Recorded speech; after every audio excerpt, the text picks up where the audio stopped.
Hi, I'm Tamson. I paid for the house, the meals, the boat tours, everything. And yet, the night we sat down to dinner, my mother looked at me and said, "This trip isn't about you." They wore shirts with everyone's name but mine, gave my concert ticket away to a stranger, replaced me in photos, in bedrooms, in the story they told the world.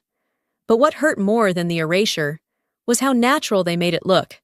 So I did the one thing they never expected. I stopped funding the fantasy. Ever wonder what it takes for a woman to freeze her own family out of her life? And her wallet?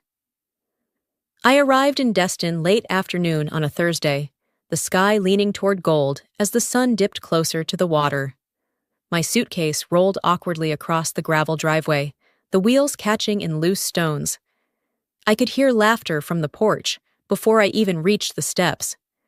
Vera opened the door just wide enough for a quick hug that never really landed.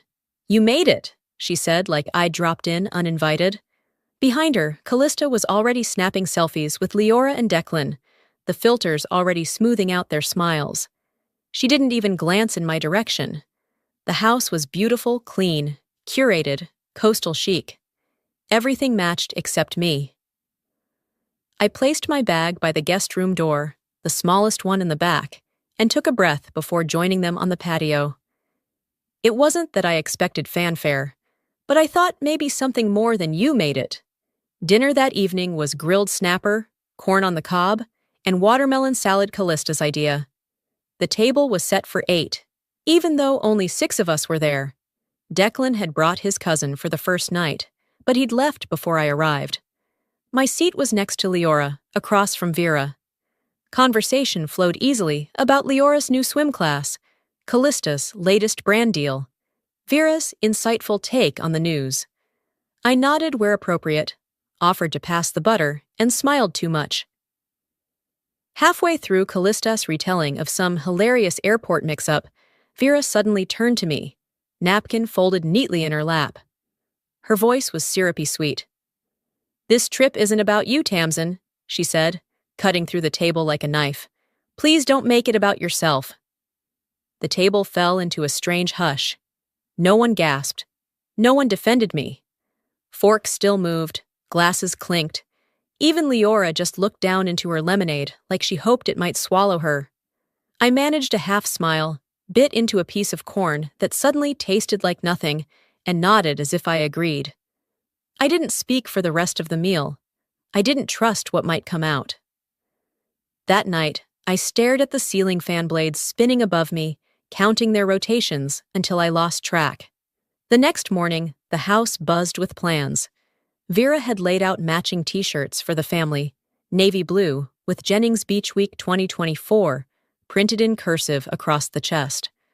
I found mine still in the shopping bag, folded neatly on the counter. A sticky note stuck to the plastic read "Tamson." When I held it up, Vera laughed. "They must be auto-corrected your name, sweetie. You know how tech is." No one else seemed to notice, or care. We walked to the dock together. Callista held Leora's hand, Declan carried the cooler, and I trailed behind with the towels. A young man managing the morning tours approached us with a clipboard. "You with the Jennings family?" he asked, scanning the group. Before I could answer, Vera smiled and said, "Oh, she's just tagging along." The man nodded, like that explained everything, and turned to count life vests. I stood there, blinking. The wind pushed hair into my mouth. No one turned back. I stayed behind while they boarded the boat, claiming I had a slight headache. Vera nodded, didn't offer anything more. On the walk back alone, my sandals rubbed blisters into my heels, and my throat burned from saying nothing. "I paid for the Airbnb deposit," I muttered aloud, voice catching in the sea air. "I shipped Leora's birthday bike. And Im just tagging along?"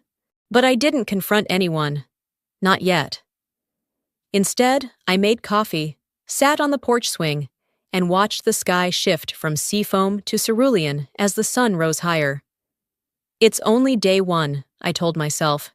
Maybe tomorrow will be better. But even I didn't believe that anymore. That night, I didn't sleep. I drafted a letter that made silence into a sound they couldn't ignore. The message started soft, then steady.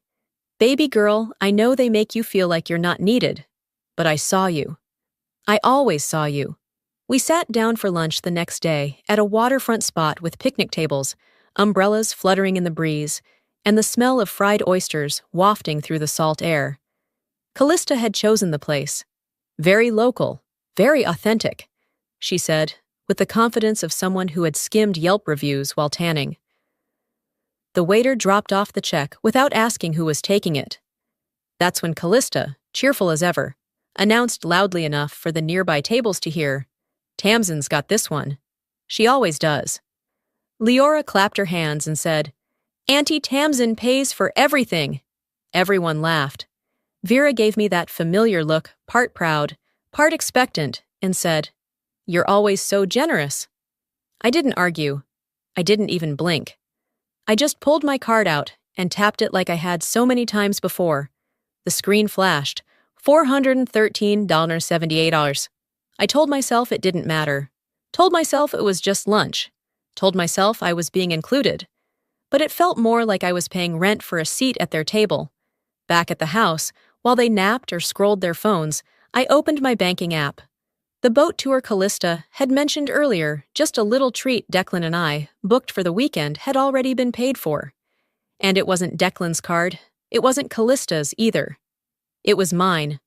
A $780 charge, labeled Jennings Charters.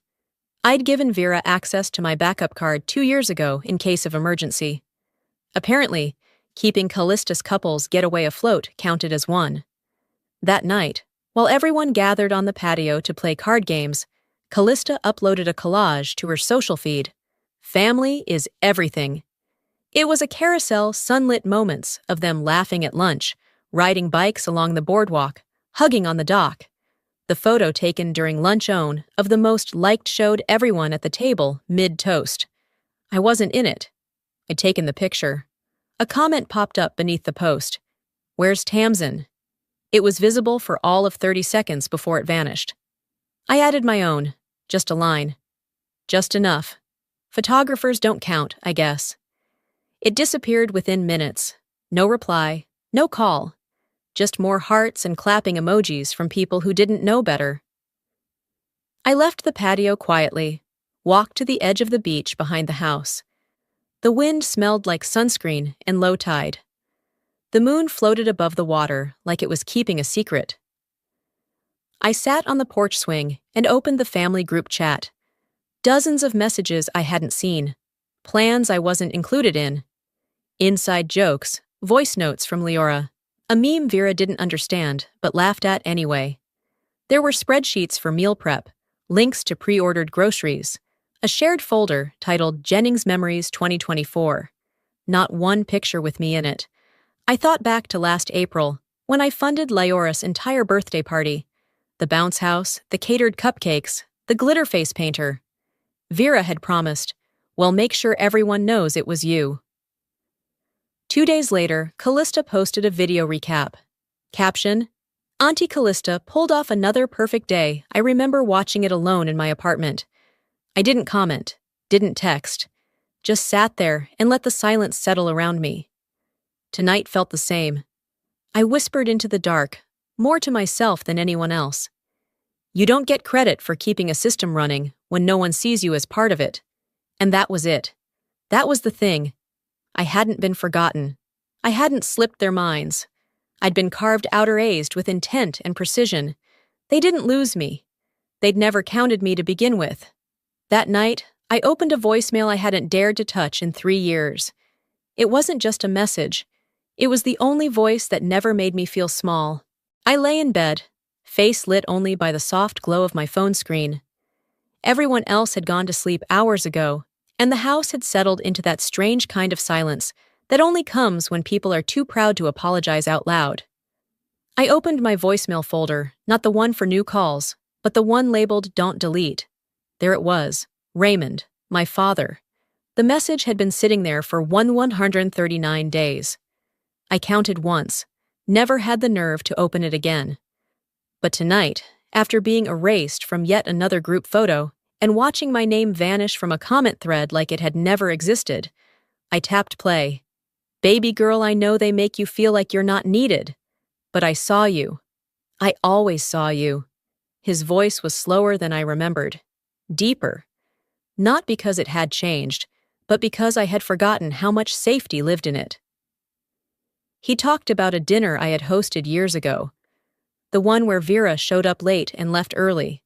Where Callista made a toast that somehow forgot I'd organized the entire evening. You came early, stayed late, cleaned dishes you didn't dirty. That's who you are. But I need you to remember, you don't have to prove your place to people who would rather forget you than thank you.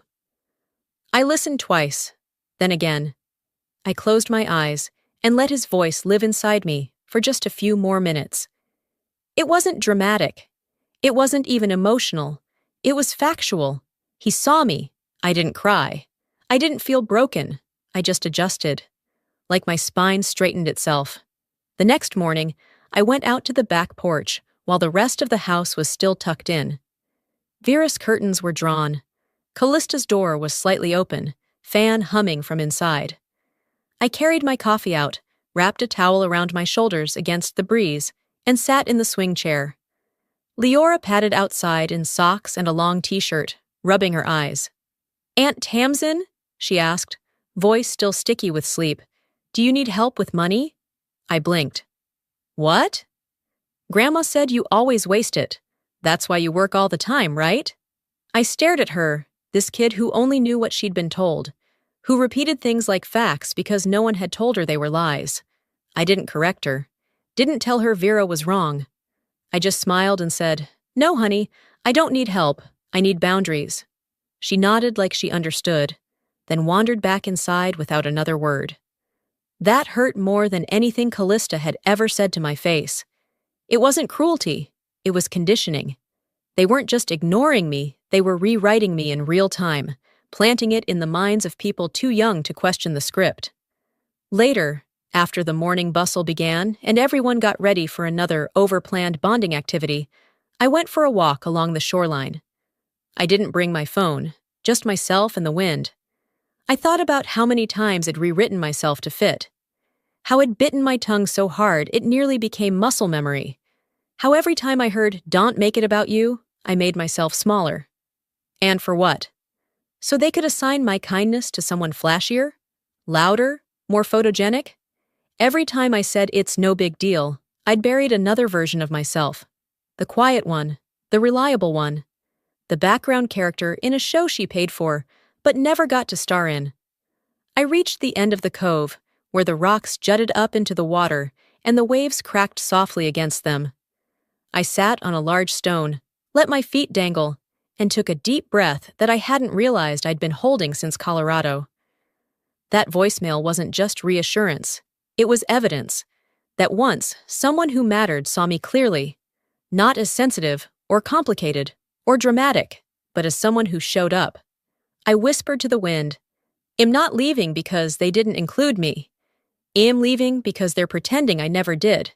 And in that moment, for the first time since arriving, I didn't feel erased. I felt real. She was telling another version of me, one she'd crafted carefully for an outsider. But this time, I didn't just listen, I documented. It was mid-afternoon, and the kitchen smelled like lime and cut cantaloupe. I was slicing fruit quietly, trying to stay out of the way, blending into the rhythm of the house like I always had. From where I stood, I could hear voices drifting in through the open screen door, Vera's tone, syrupy and performative, the one she used when explaining me to strangers. "She's always been sensitive," she said with a light chuckle. "We've tried everything, but she sees things that aren't even there. Drama seems to follow her." A second voice joined Callista, naturally. "Remember her graduation?" she said, like it was a punchline. She cried because her name wasn't on the banner. She made the whole day about herself.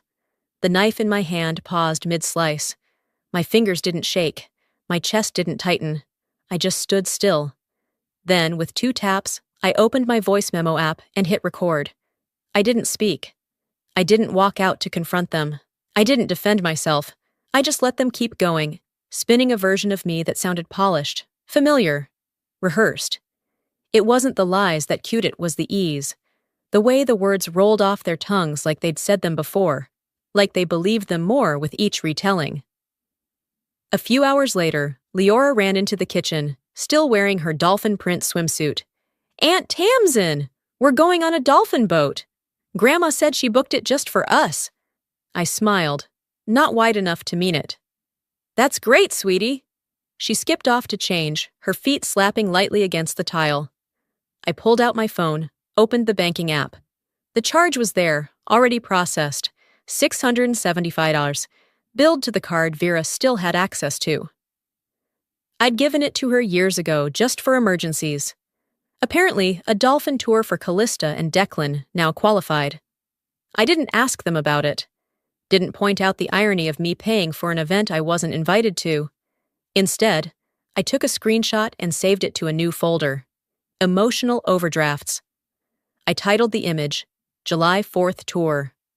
Confronting them felt pointless. They weren't debating reality. They were performing a play. I wasn't in the cast. I was just the sponsor. Back in the hallway, I walked past their rooms. Coordinated outfits were already laid out, matching linen shorts, pastel button-downs, even a new pair of sunglasses on Declan's nightstand, still with the tag on. From the living room, Callista's voice floated out. "Don't forget the Instagram captions, short and sweet. Tag the charter, too." No one asked if I was coming. No one noticed when I didn't pack a beach bag. They loaded up the van in the driveway, with excited chatter, and posed for pictures by the palm trees. I stayed behind, sitting on the porch swing with a glass of water and my phone. I replayed the audio recording from earlier.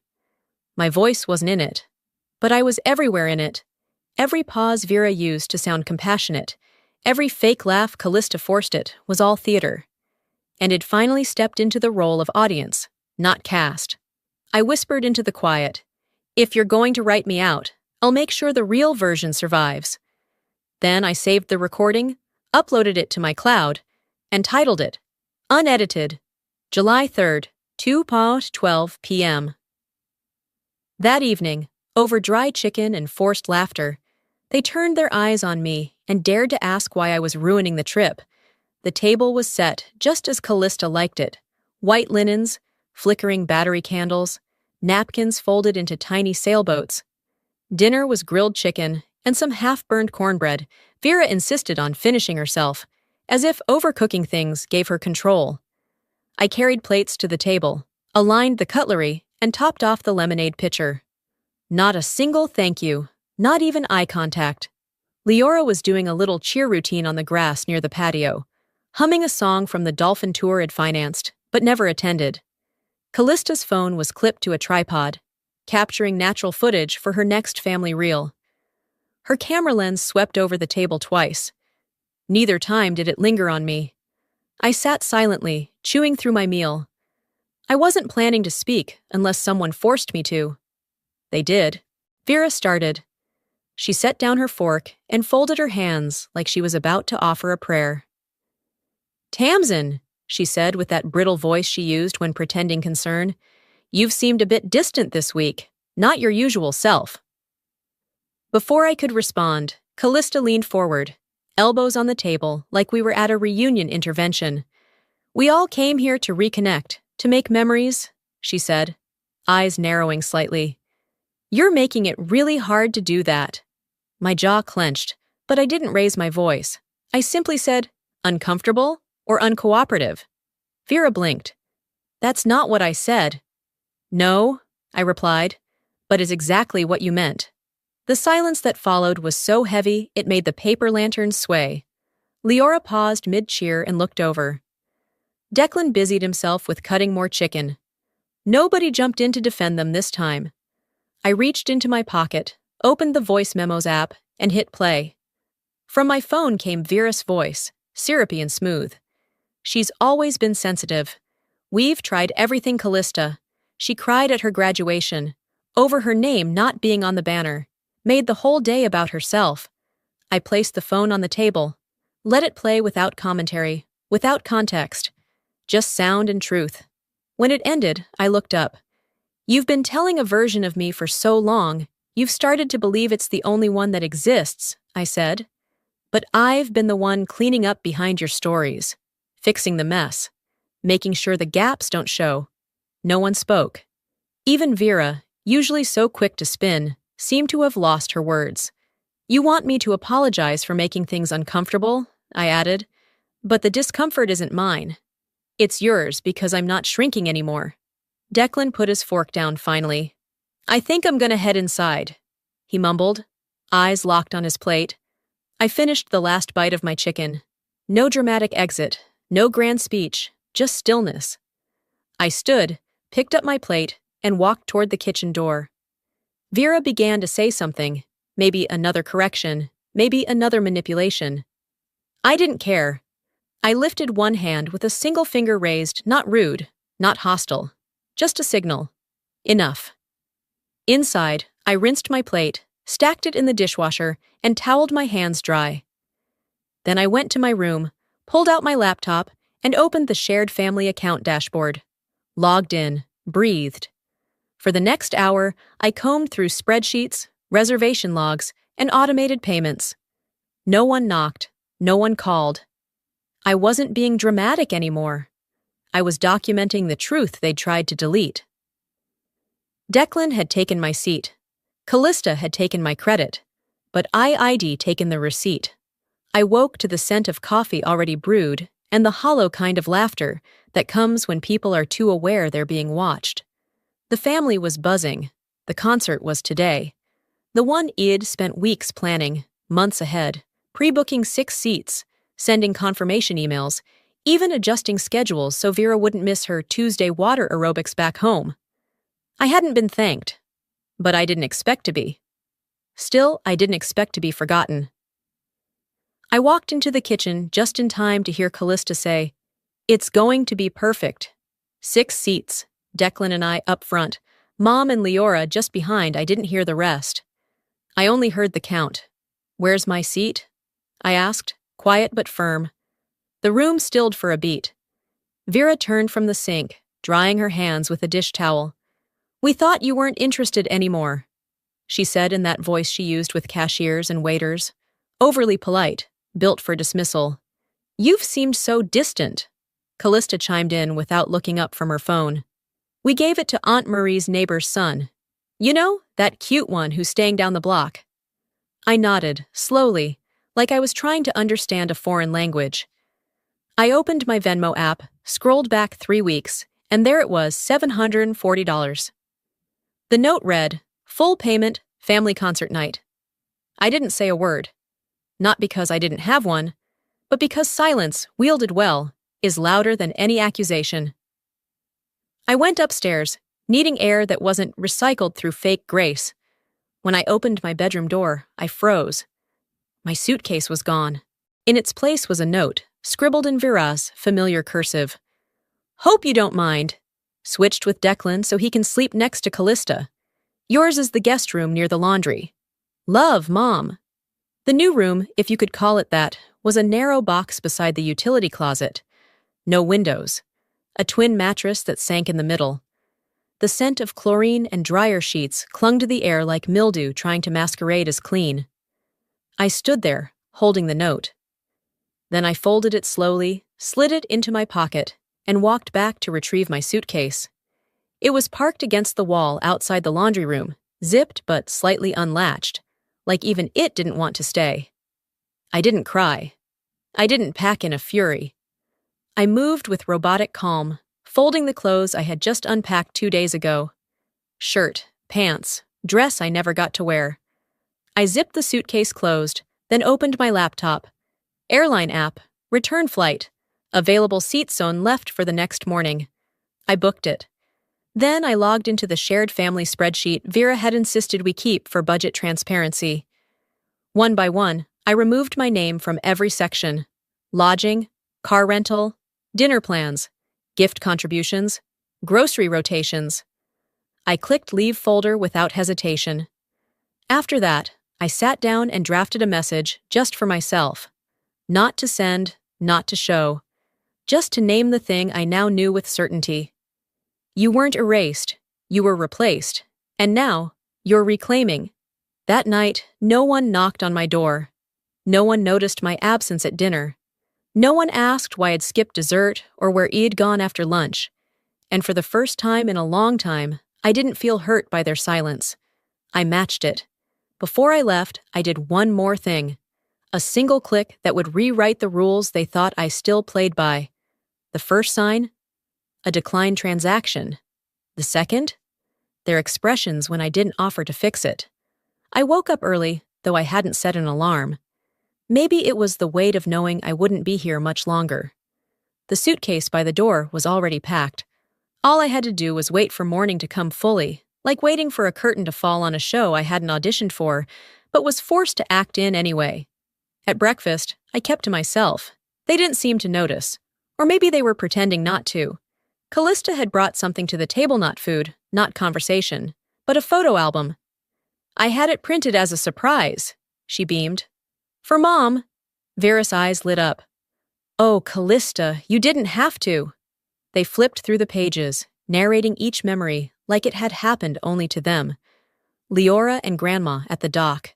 Declan and I on the paddleboards. 4th of July dinner, what a spread. I sipped my coffee in silence, knowing full well I'd been present for all of it. But when my own face finally appeared, arms full of towels, sun in my eyes, a rare smile not yet rubbed raw by the week's tension, I noticed the caption beneath it. Unidentified guest, LOL. The laughter that followed was casual, comfortable, as if none of them considered what it might feel like to be unnamed in your own family's scrapbook. I didn't laugh. I didn't ask questions. I didn't correct them. I stood, rinsed my mug, and went for a walk. It was humid outside, the kind of heat that sticks behind your knees and on the back of your neck. I made my way toward the resort's lobby for a coffee refill, thinking maybe a change of scenery would rinse the taste of that caption from my mouth. I had barely stepped into the lobby when one of the young staff members smiled at me. Hey there, are you one of the housekeepers? The Jennings family said you'd be around. I stared at him for a breath longer than necessary. Then I responded with clarity, not malice. No, I am the Jennings family. His smile faltered. I didn't wait for a response. I walked past him, grabbed my coffee, and stepped outside. Sitting on the stone bench near the parking lot, I opened my phone and typed a single line into my Notes app. Let them explain this version without me. When I got back to the house, it was mostly quiet. Callista and Vera were prepping dinner, humming to some acoustic playlist. Declan was half asleep in a hammock, and Leora was on her tablet, headphones in. I walked past them and into my room, closed the door, sat at the desk. I opened my laptop and logged into my financial dashboard. Then I began. First, I froze the shared grocery delivery account, the one they used weekly, billed to my name. Then Vera's Uber profile disabled. Streaming services? Gone. The spreadsheet folder for the family reunion ID set up last spring? I revoked access. One by one, I stripped away every resource they never thanked me for, but never hesitated to use. Then I opened the last tab. The family credit card. The one I'd co-signed. The one they believed was endlessly renewable, like my patience. I stared at the active status for a moment. Then I clicked. Freeze. Status. Inactive. No announcement. No ceremony. Just a quiet click-a-final punctuation mark. Then I leaned back, set my hands on my lap, and let the quiet come. Not relief, not vengeance, clarity. They didn't know it yet. But by dinner, everything they thought was still under control would stop working. They didn't know it yet, but by dinner, everything they thought was still under control would stop working. The trip ended in chaos for them.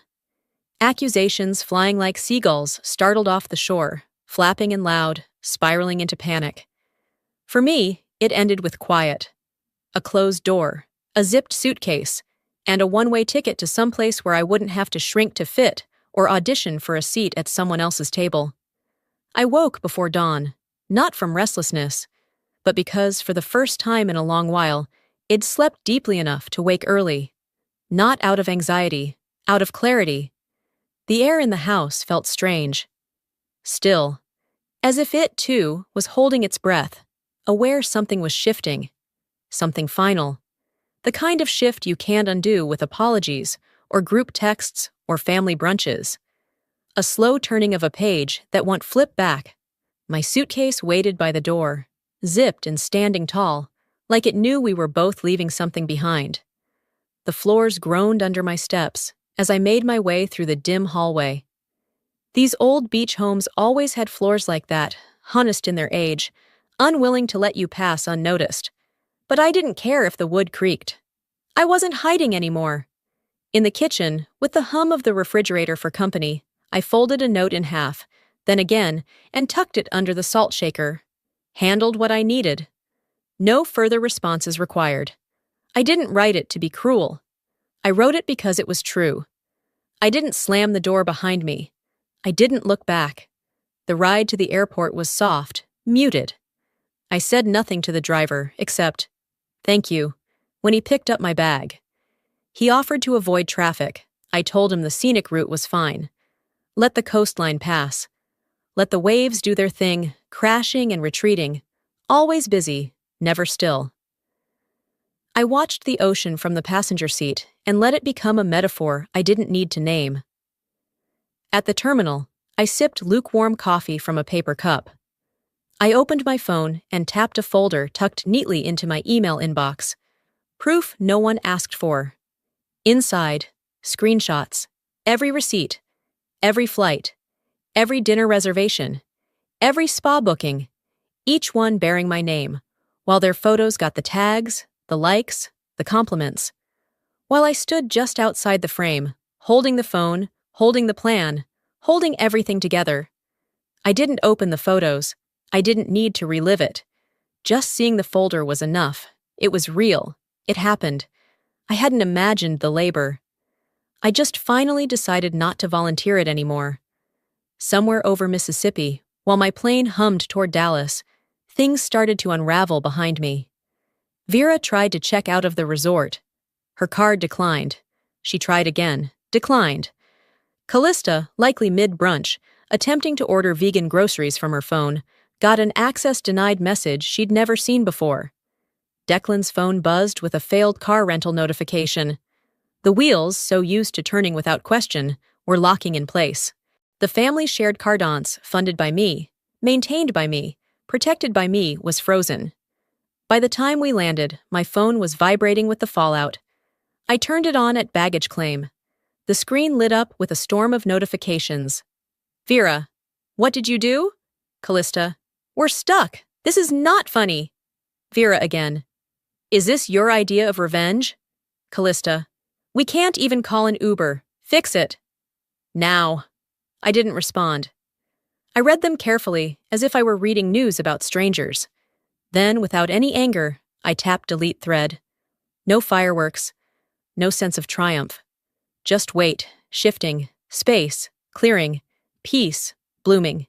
In the terminal lounge waiting for my connecting flight, I opened the Notes app and began typing. My fingers didn't hesitate. I was never the problem. I was the platform. And I finally stepped off.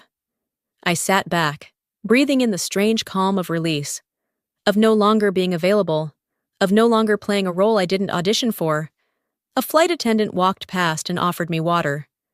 I took it, nodded, not in smugness, in stillness. I didn't think about Vera pacing, or Callista sending frantic messages, or Declan trying to keep the peace when he never once kept me safe. I didn't picture them. I pictured myself. A self untethered, unburdened. A self no longer writing the script for people who never gave her a speaking part. This wasn't revenge. It wasn't even payback. It was a reset, the kind that doesn't come with a dramatic soundtrack, but with a quiet exhale, the kind where you don't slam the door, you remove the hinges entirely. Before I powered my phone down for the next leg of the flight, I checked one last screen. Family shared card status, permanently closed. No reactivation available, no appeals, just done. A few hours later, the sun dipped behind unfamiliar clouds as my new flight descended into a city I hadn't planned on, but had chosen. They'd booked round-trip tickets, assuming I'd return with them. But I wasn't on their itinerary anymore. For the first time, I was fully, finally, on my own. The first morning back in Denver greeted me with a silence I didn't expect to find comforting. No vibrating phones tossed on countertops. No group texts buzzing with passive-aggressive emojis. No color-coded lists stuck to the fridge with cutesy magnets shaped like avocados. Just quiet. Real, living quiet. The sun cut soft gold across my kitchen, pouring through the gauzy curtains I had hung without anyone's opinion. I was barefoot in my favorite robe, the one with the stitched initials that no longer felt ironic. The scent of strong black coffee curled into the air, brewed in the machine I bought, maintained, and like most things in my life, now cleaned myself. I didn't expect a knock on the door.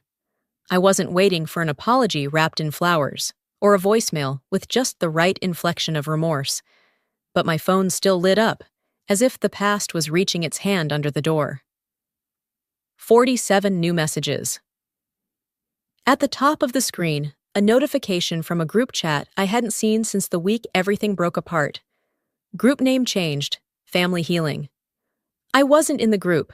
There was no invitation, just a quiet exclusion that somehow still spoke volumes.